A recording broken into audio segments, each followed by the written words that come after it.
Assalamualaikum warahmatullahi wabarakatuh. Kembali lagi di channel ini. Bagi anda yang saat ini menonton video kali ini, semoga panjang umur dan sehat walafiat.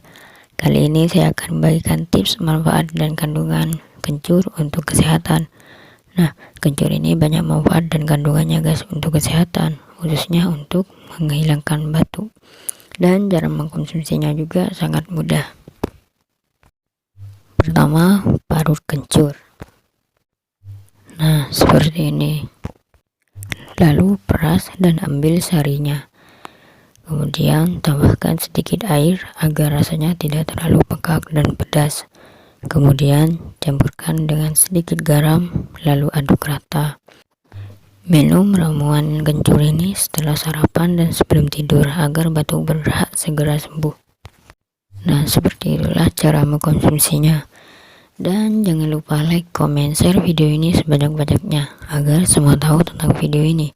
Dan agar video ini bermanfaat bagi kita semua, tentunya jangan lupa juga untuk subscribe di bawah ini secepat-cepatnya. Wassalamualaikum warahmatullahi wabarakatuh.